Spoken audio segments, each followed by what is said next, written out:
Hello. So I have a question for you, and bear it in mind because I'm going to be asking you for an answer at the end of this video, but not before I go through a couple of parallel stories.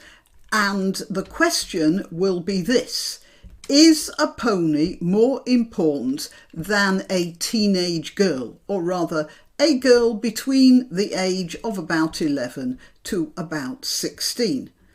Right? In fact, is a single pony more important than thousands of young teenage girls in places like Oldham and Rochdale? Now, bear that in mind while I go through the following rather distasteful story in the Bradford Telegraph and Argus.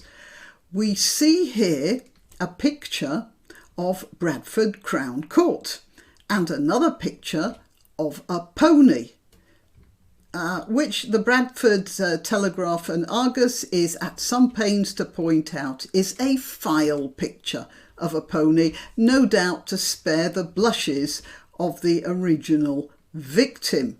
So, to cut a long story short, I might also point out that there is no photograph of the criminal, which is unusual because when certain other people who aren't popular with the papers don't get in trouble with the law, there are always shots of him being marched into some Crown Court or other. I'm not going to say his name, that'll definitely get me thrown off YouTube. Oh, and by the way, I'm going to have to use some circumlocution here in order not to get thrown off altogether, because the subject I'm dealing with, in fact the subjects I'm dealing with, tend to get rather squashed by some YouTube algorithm or other. Anyway, let's get back to this pony story. To cut a long story short, the opening lines of the article, which as I say do not show the picture of the perpetrator, but the opening lines are also somewhat disingenuous.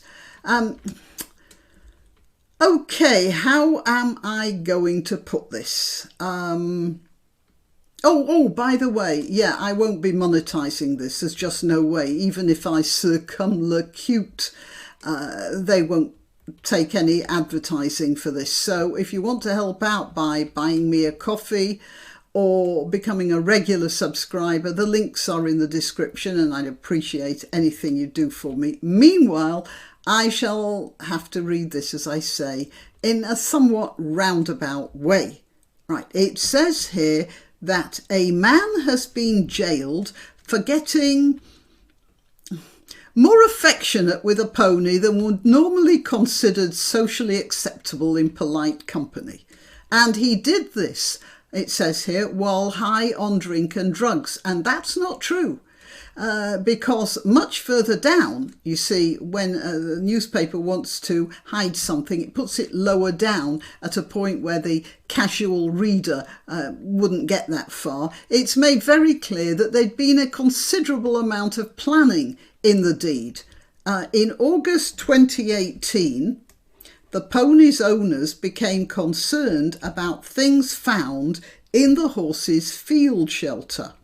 There was a till receipt, a torch, a cucumber, a scrubbing brush and a bag of carrots. The following month, the pony's tail had, well, it says here, hairs out of place. I don't know when my horse hasn't had hairs out of place. Anyway, but there was tape on it and a greasy substance on her back end. Black tape and bandage was found nearby and a lump of sugar, which apparently, it says here, was not something the owners would feed to their horses. This means that Mr. Ghani had been preparing the ground for this for several weeks, and that it wasn't just one of those, drunken larks you find a film put up on YouTube where a group of idiots on their way back from the pub think it's a great idea to try throwing themselves onto some horses that happen to be grazing in a nearby field. Whatever. The pony's owner reported matters to the police and the pony was then examined by a vet.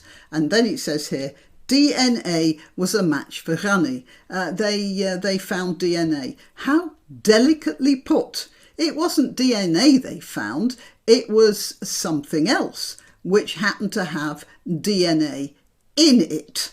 Anyway, after that, a policeman saw a car near the field, and seeing what was inside the car, which included various things that would have had to do with what happened, they identified the owner, and from the DNA matching, they discovered it was absolutely Mr. Granny what done it, and who had brought a whole new meaning to the word grooming.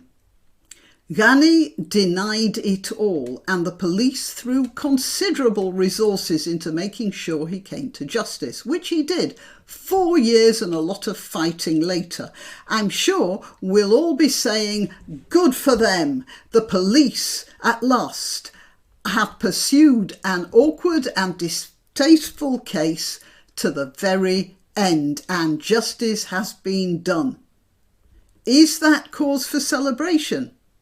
Well, let's compare it with another case, not of one pony, but of hundreds of girls. For instance, in a town called Rotherham. Rotherham Council and police were warned, by several people, but one is a researcher called Angie Heel, that there was some serious cases of child exploitation going on, mostly being run by people of a similar ethnic origin to Mr. Granny. From around 2001, the police got multiple reports about this abuse, about kidnapping and about violence and threats to girls between the ages of 12 and 16. There was a newspaper report in 2012 exposing the matter and saying that it had been going on for around 10 years. And that's just Rotherham. Here's a headline about Oldham. But we all know that these two towns are the tip of an iceberg which still hasn't managed to sink the Titanic of the Police Federation. According to Jane Senior, who was one of the other people who was trying to do something about it, the police told her to send her evidence, and she had copious amounts of it, to a Dropbox on the South Yorkshire Police Computer Network. She learnt later that the police, nobody had read anything she uploaded to that Dropbox, and furthermore it was made private, so no other police forces who might have been doing research would have been able to access it. And you Yanks think the FBI is corrupt. I'll tell you something, we Brits can really teach you about corruption. So, there were several reports by various whistleblowers, all in different jobs and coming at it from different services, but the councils and the police dismissed all of them and regarded most of the people, mostly women, who were making a fuss, regarding them as a nuisance, or several nuisances. On one occasion, a solicitor, Adele Weir, who'd been investigating the matter, was subjected to a public tirade that went on, according to Ms. Senior. The tirade went on for, she said something like goodness knows how long, from a Rotherham council official. And she was told she should never mention Asian men again. And after that, her secure computer files were broken into somehow and deleted. It all finally came to light, and there were a couple of show trials. In the first trial, one of the perpetrators was given a prison sentence of 9 months. I shall remind you, just for comparison, that Mr. Granny got a 10-month stretch. It took over 10 years for the abuse in Rotherham to come to light, and it cost the careers of a whole lot of people who were trying to do something about it but ended up being hounded out of whatever jobs they were doing.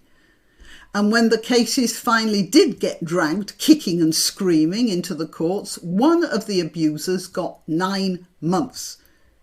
So I shall now ask you the question, What is more important, violation of a pony or of a whole community of children?